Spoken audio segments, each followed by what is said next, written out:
आज के वक्त में दुनिया को लीडर्स की बहुत ज्यादा जरूरत है। हमें वो लोग चाहिए जो हमारे समाज को पहले से बेहतर बनाने के लिए काम कर सके। हमें वो लोग चाहिए जो एक बेहतर बिजनेस खड़ा करके अच्छे प्रोडक्ट मार्केट में ला सके जिससे लोगों का फायदा हो। लेकिन ये सब कर पाने के लिए उन्हें एक कला में माहिर बनना होगा, पब्लिक स्पीकिंग। दुनिया के किसी भी कामयाब व्यक्ति को ले लीजिए, उनमें ये ताकत होती है कि वो बहुत से लोगों को एक साथ प्रभावित कर सकता है। लेकिन बहुत से लोग स्टेज के नाम से ही कांपने लगते हैं। कामयाब तो हर कोई बनना चाहता है, लेकिन वो डर है जिससे लड़ने जाने पर बड़े से बड़ा आदमी एक बार जरूर घबराता है। ये किताब आपके इस डर का समाधान है। ये आपको बताती है कि किस तरह से आप पब्लिक स्पीकिंग की कला में माहिर बन सकते हैं। इसे पढ़कर आप सीखेंगे किस तरह से आप पब्लिक स्पीकिंग सीख सकते हैं, किस तरह से आप गले और फेफड़े की कसरत करके अपनी आवाज को बेहतर बना सकते हैं, अपने सुनने वालों को एक भीड़ में इकट्ठा करना क्यों जरूरी है। पहला सबक, एक बेहतर पब्लिक स्पीकर बनने के लिए आपको खुद के बारे में ना सोचकर अपने टॉपिक के बारे में सोचना होगा। हम सभी लोग गाड़ी चलाना किताब पढ़कर नहीं सीखते। अगर किसी भी व्यक्ति को गाड़ी चलाना सीखना होता है तो वो उसे चलाकर सीखता है, और लगभग हर कोई उस पर से एक न एक बार जरूर गिरता है। ठीक उसी तरह से अगर आपको पब्लिक स्पीकिंग सीखना है तो आपको लोगों के सामने जाकर बोलना होगा। शुरुआत में आपसे गलतियां जरूर होंगी, लेकिन वो सभी के साथ होती हैं। उन्हीं गलतियों से आप बेहतर तरीके से बोलना सीखते हैं। दुनिया के महान पब्लिक स्पीकर्स भी जब पहली बार स्टेज पर गए थे तो उन्हें घबराहट हुई थी। लेकिन पब्लिक स्पीकर बनने का मतलब ये नहीं होता कि आपको डर ही ना लगे। इसका मतलब होता है कि आपको उस डर को काबू करना आना चाहिए। अब आप ये सोच रहे होंगे कि किस तरह से आप अपने डर से आजाद हो सकते हैं। इसके लिए आप 3 तरीके अपना सकते हैं। सबसे पहले तो अपने बारे में सोचना छोड़कर अपने दिए गए टॉपिक के बारे में सोचिए। बहुत से लोग स्टेज पर जाते ही सोचने लगते हैं कि लोग उनके बारे में क्या सोच रहे हैं, या फिर कहीं वे देखने में कुछ खराब तो नहीं लग रहे हैं। आप ये सब न सोचकर अपने मैसेज पर ध्यान दीजिए जो आप लोगों तक पहुंचाने के लिए आए हैं। इसके बाद अपनी बात को पहले से ही तैयार करके जाइए। बहुत से लोग बिना तैयारी के स्टेज पर चले जाते हैं और वहां जाकर ये भूल जाते हैं कि उन्हें बोलना क्या था। इस तरह से वो घबराने लगते हैं। इसीलिए हमेशा अपनी स्पीच को याद और प्रैक्टिस करके जाइए। इसके बाद अंत में जब आप बोलने के लिए जाइए तो ये उम्मीद कीजिए कि आप असल में बोलने में कामयाब होंगे। अपनी विनम्रता को बनाए रखिए। अपने डर को बगल में रखकर एक खुले दिमाग के साथ बोलिए। शुरुआत में सभी खराब करते हैं, लेकिन कुछ वक्त तक प्रैक्टिस कर लेने के बाद सारे ही लोग अच्छा बोलने लगते हैं। पहला सबक, एक बेहतर पब्लिक स्पीकर बनने के लिए आपको खुद के बारे में ना सोचकर अपने टॉपिक के बारे में सोचना होगा। हम सभी लोग गाड़ी चलाना किताब पढ़कर नहीं सीखते। अगर किसी भी व्यक्ति को गाड़ी चलाना सीखना होता है तो वो उसे चलाकर सीखता है, और लगभग हर कोई उस पर से एक न एक बार जरूर गिरता है। ठीक उसी तरह से अगर आपको पब्लिक स्पीकिंग सीखना है तो आपको लोगों के सामने जाकर बोलना होगा। शुरुआत में आपसे गलतियां जरूर होंगी, लेकिन वो सभी के साथ होती हैं। उन्हीं गलतियों से आप बेहतर तरीके से बोलना सीखते हैं। दुनिया के महान पब्लिक स्पीकर्स भी जब पहली बार स्टेज पर गए थे तो उन्हें घबराहट हुई थी। लेकिन पब्लिक स्पीकर बनने का मतलब ये नहीं होता कि आपको डर ही ना लगे। इसका मतलब होता है कि आपको उस डर को काबू करना आना चाहिए। अब आप ये सोच रहे होंगे कि किस तरह से आप अपने डर से आजाद हो सकते हैं। इसके लिए आप 3 तरीके अपना सकते हैं। सबसे पहले तो अपने बारे में सोचना छोड़कर अपने दिए गए टॉपिक के बारे में सोचिए। बहुत से लोग स्टेज पर जाते ही सोचने लगते हैं कि लोग उनके बारे में क्या सोच रहे हैं, या फिर कहीं वे देखने में कुछ खराब तो नहीं लग रहे हैं। आप ये सब न सोचकर अपने मैसेज पर ध्यान दीजिए जो आप लोगों तक पहुंचाने के लिए आए हैं। इसके बाद अपनी बात को पहले से ही तैयार करके जाइए। बहुत से लोग बिना तैयारी के स्टेज पर चले जाते हैं और वहां जाकर ये भूल जाते हैं कि उन्हें बोलना क्या था। इस तरह से वो घबराने लगते हैं। इसीलिए हमेशा अपनी स्पीच को याद और प्रैक्टिस करके जाइए। इसके बाद अंत में जब आप बोलने के लिए जाइए तो ये उम्मीद कीजिए कि आप असल में बोलने में कामयाब होंगे। अपनी विनम्रता को बनाए रखिए। अपने डर को बगल में रखकर एक खुले दिमाग के साथ बोलिए। शुरुआत में सभी खराब करते हैं, लेकिन कुछ वक्त तक प्रैक्टिस कर लेने के बाद सारे ही लोग अच्छा बोलने लगते हैं। दूसरा सबक, एक टोन में न बोलकर अपनी बात की जरूरी शब्दों पर जोर दीजिए। गाने सुनते वक्त आपने ये देखा अलग अलग धुन का इस्तेमाल होता है। जरा सोचिए आपका मनपसंद गाना सुनने में कैसा लगता अगर उसमें सिर्फ एक ही तरह की धुन बजती और गाने वाला सिर्फ एक ही टोन में गाया जाता। कोई भी चीज अगर पूरी तरह से सिर्फ एक खूबी को दिखाए तो वो खूबसूरत नहीं लगती। सोचिए अगर दुनिया सिर्फ एक ही रंग बिरंगी होती तो कैसा लगता। आपके आसपास हर जगह सब कुछ सफेद रंग का हो जाए तो कैसा लगेगा। यहाँ पर कहने का मतलब ये है कि बोलते वक्त भी इसी तरह से मत बोलिए कि सुनने वाले को लगे कि आप रट कर कुछ बोल रहे हैं। अपनी टोन को जरूरत के हिसाब से बदलते रहिए और अपने वाक्य के जरूरी हिस्सों पर जोर देकर बोलिए। एग्जाम्पल के लिए, अगर आपको कहना है कामयाबी आपकी किस्मत का नहीं बल्कि अपने कर्मों का नतीजा है, तो यहाँ पर आप इस वाक्य के कुछ जरूरी शब्दों को पहचानिए, जैसे कामयाबी, किस्मत, कर्मों और नतीजा। अब आप इन जरूरी शब्दों को थोड़ा सा जोर देकर बोलिए ताकि ये शब्द सुनने में बाकी के शब्दों से अलग लगे। लेकिन जोर देकर बोलने का मतलब ये नहीं है कि आप उसे चिल्लाकर कहें। इसका मतलब है कि उसे कुछ अलग तरह से कहना, ताकि सुनने वाला ये समझ जाए कि वो शब्द वाक्य के जरूरी शब्द हैं। अगर आप जोर से बोल रहे थे, उन जरूरी शब्दों को आराम से कहिए। अगर आप आराम से बोल रहे थे तो उन शब्दों को जोर से कहिए, या फिर आप उसे अपने स्टाइल में कुछ अलग तरह से कहने की कोशिश कीजिए ताकि वो बाकी के शब्दों से अलग लगे। अपनी बात के जरूरी हिस्सों को अलग तरह से बोलने के 3 तरीके हो सकते हैं। सबसे पहला है अपने पिच को बदलना, दूसरा है अपने बोलने की रफ्तार को बदलना और तीसरा है कुछ देर तक रुक कर बोलना। जब हम कुछ मजेदार बात बता रहे होते हैं तो हम तेज बोलते हैं, और जब कुछ खूबसूरत लम्हों की बात करते हैं तो आराम से बोलते हैं। इससे हमारे टोन अलग हो जाते हैं। इसके बाद अगर आप अपनी जरूरी बात को बोलने से ठीक पहले या ठीक बाद कुछ देर के लिए रुक जाएंगे तो वो बात बाकी बातों से अलग लगेगी। या फिर अगर आप अपने वाक्य की शुरुआत तेज रफ्तार में बोलते हुए करेंगे और उसके अंत में उसे धीरे बोलेंगे तो भी वो सुनने वाले को अलग लगेगा। इस तरह से आप अपनी स्पीच को आकर्षक बना सकते हैं। तीसरा सबक, अपनी बात के जरिए अपने लोगों में भावनाएं पैदा करने वाला व्यक्ति बहुत अच्छा स्पीकर होता है। इंसान हमेशा अपनी भावनाओं के आगे मजबूर हो जाता है। यही वो चीज है जो हमारी जिंदगी में रंग डालती है और इसे खूबसूरत बनाती है। अगर आप किसी तरह से अपने सुनने वालों के अंदर एक भावना पैदा कर सकें तो वो आपको बहुत पसंद करने लगेंगे। लोग इसीलिए कॉमेडी शो ज्यादा देखते हैं और एक डॉक्यूमेंट्री कम देखते हैं, क्योंकि कॉमेडी एक भावना को पैदा करती है, खुशी। सिर्फ यही नहीं, सेल्स में भी जब हम ग्राहक की भावनाओं पर ज्यादा ध्यान देते हैं तो हम अपने प्रोडक्ट को आसानी से बेच पाते हैं। लोग नया आईफोन इसलिए नहीं खरीदते क्योंकि वो अच्छा है। आईफोन ऐसा कोई भी फीचर नहीं देता जो सैमसंग या ओप्पो नहीं देते। लेकिन अगर आपके सामने आईफोन और दूसरे स्मार्टफोन रख दिए जाएं तो संभावना है कि आप आईफोन को चुनेंगे। क्यों? क्योंकि लोगों को लगता है कि उसे इस्तेमाल करने से उनका दर्जा उठ जाता है। भावनाएं हमारी जिंदगी को चलाती हैं। इसीलिए अगर आप किसी तरह से भावनाओं पर काबू पा लें तो आप लोगों के दिलों पर काबू पा सकते हैं। किस तरह से आप लोगों में भावनाएं पैदा कर सकते हैं? आसान शब्दों में प्रैक्टिस करके। आप जिस भी टॉपिक पर बोल रहे हैं आपको उसके अंदर पूरी तरह से घुसना होगा। उसे अपनी आत्मा में बसा लीजिए और उसमें पूरी तरह से उतर जाइए। जब एक्टर्स अपने रोल की तैयारी करते हैं तो वो उसमें भावनाएं पैदा करने के लिए पूरी तरह से कैरेक्टर में उतर जाते हैं। शूटिंग से कुछ घंटे पहले ही वो खुद को एक कमरे में कैद कर लेते हैं और सिर्फ एक सीन के लिए प्रैक्टिस करते रहते हैं। इस तरह से वो देखने वालों के अंदर भावनाएं पैदा कर पाते हैं और उनका दिल जीत पाते हैं। अगर आपको भी ऐसा करना है तो आपको भी अपने टॉपिक को अच्छे से तैयार करना होगा। चौथा सबक, बोलने के साथ आपको अपने जेस्चर पर भी ध्यान देना होगा।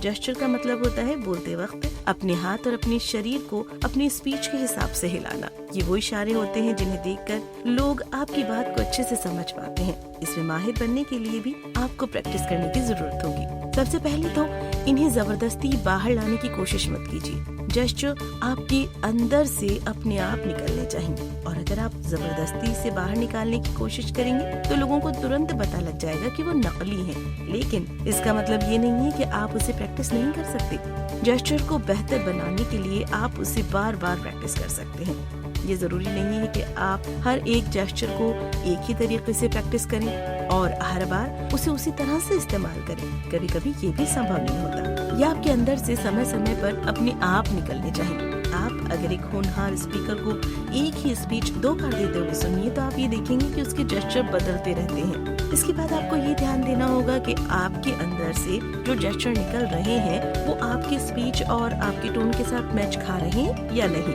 बहुत बार हम ऐसे जेस्चर दे देते हैं जो कि बहुत खराब लगते हैं। इसके लिए आप शीशे में देखकर उसकी प्रैक्टिस कर सकते हैं। आप ये देखिए कि कौन से जेस्चर अच्छे लग रहे हैं, किसे सुधारा जा सकता है और किससे आपको निकालने की जरूरत है।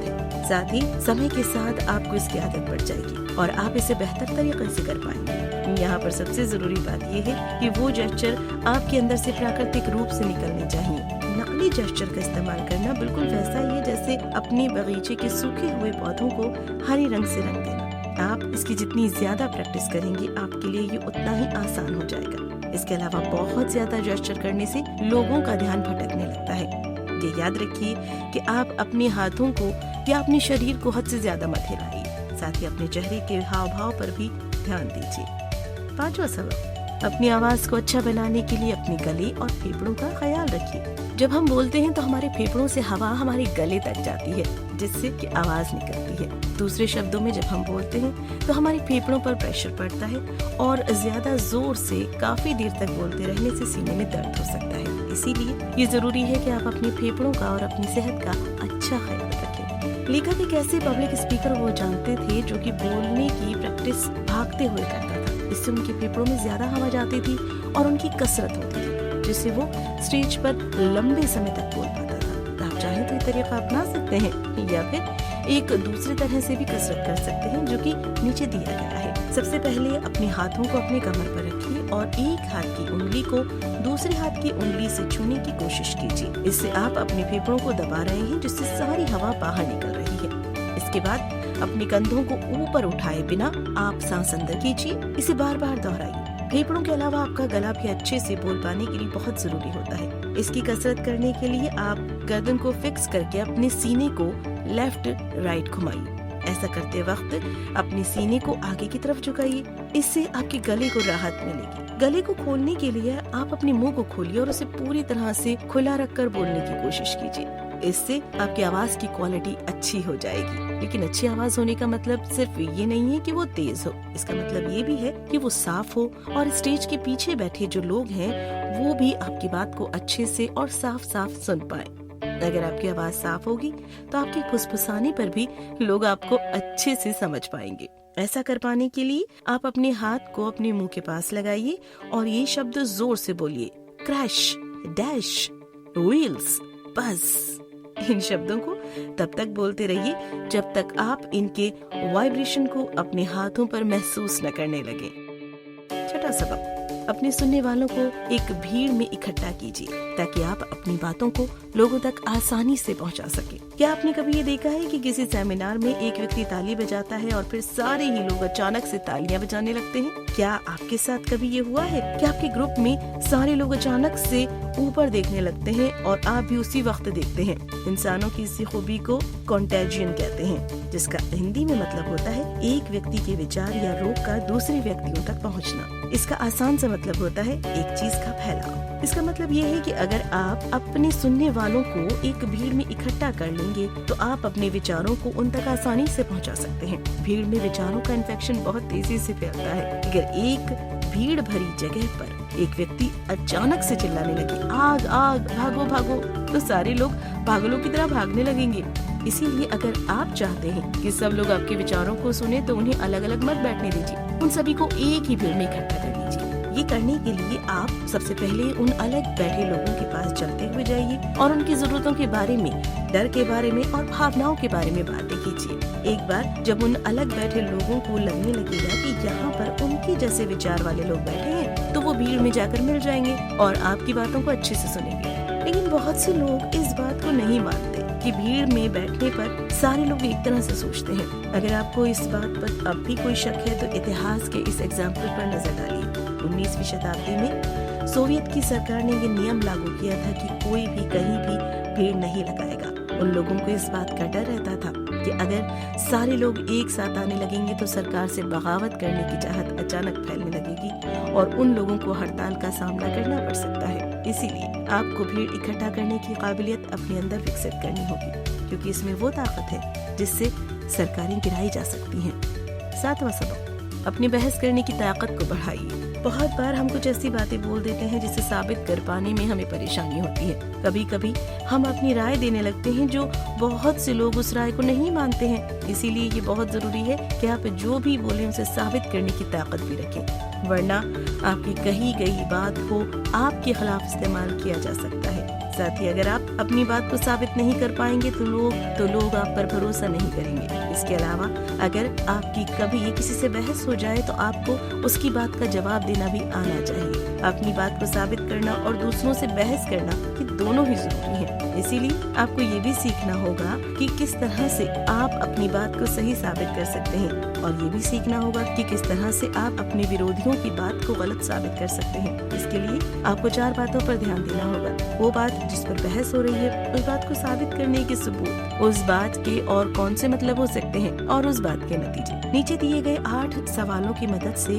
आप इन पहलुओं पर ध्यान देकर वो दोनों काम कर सकते हैं। इस बात पर बहस हो रही है, उसे अच्छे से समझने के लिए आप खुद से पूछिए कि क्या उसे साफ साफ शब्दों में कहा गया है। दूसरा सवाल, खुद से ये पूछिए कि जो भी कुछ कहा गया है क्या उसे पूरी तरह से कहा गया है, क्या पूरी जानकारी दी गई है, कहीं उस जानकारी में कुछ कमी तो नहीं है। इसके बाद आप उस बात को साबित करने के सबूतों पर ध्यान दीजिए। खुद से ये सवाल पूछिए, उस बात को किस एक्सपर्ट ने कहा है, क्या वो व्यक्ति वाकई में एक एक्सपर्ट है, क्या वो सही से सोच समझ सकता है। दूसरा सवाल ये पूछिए, क्या सारे फैक्ट्स पर ध्यान दिया जा रहा है, क्या वो सारे फैक्ट्स एक ही बात कह रहे हैं या अलग अलग, क्या वो सच में फैक्ट्स हैं या फिर किसी की राय है। इसके बाद बारी आती है ये समझने की कि उस बात के और कौन कौन से मतलब हो सकते हैं जिन फैक्ट्स के आधार पर उस बात को कहा जा रहा है, कहीं उसका कुछ दूसरा मतलब तो नहीं निकल रहा। दूसरा सवाल ये कि आप जो बात कह रहे हैं उसे गलत साबित करने के लिए कौन कौन सी बात कही जा सकती है।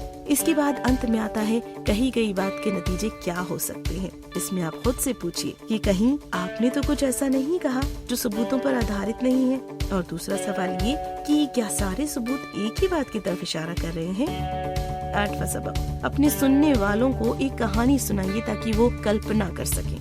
ज्यादातर लोगों को जानकारी, नंबर्स और स्टैटिस्टिक्स नहीं पसंद है। लोगों को ये जानने में बिल्कुल मजा नहीं आता कि पिछले 10 साल में सिगरेट और शराब पीने से कितने लोगों की मौत हुई है। अगर आप अपने टॉपिक में बहुत ज्यादा जानकारी डाल देंगे तो वो एकदम से सूखी हुई लगेगी। उसमें रस भरने के लिए आपको उसे मजेदार बनाना होगा। किसी भी चीज को मजेदार बनाने के लिए कहानियों का इस्तेमाल कीजिए। कहानियाँ सुनने पर हम कल्पनाएं करने लगते हैं, हम अपने दिमाग में अलग अलग जगहों पर जाने लगते हैं और इस तरह से हम बोलने वाले की बात को कुछ ज्यादा ध्यान से सुनते हैं। इसीलिए अगर आप अपनी उस बात में एक शराबी की कहानी के जरिए लोगों को इससे होने वाले नुकसान के बारे में बताएंगे तो लोग उसे कुछ ज्यादा अच्छे से सुनेंगे। आप उनसे बताइए कि किस तरह से वो व्यक्ति रोज शराब पीकर अपनी पत्नी से झगड़ा करता था, अपने बच्चों को मारता था। इस तरह से कहानियाँ लोगों की भावनाओं के साथ खेलती हैं और उन्हें आपसे चिपका कर रखती हैं। इसके बाद आप खुद भी अपनी कल्पना का इस्तेमाल कीजिए। अपनी स्पीच को तैयार करते वक्त ये कल्पना कीजिए कि आपके सामने बहुत सारे लोग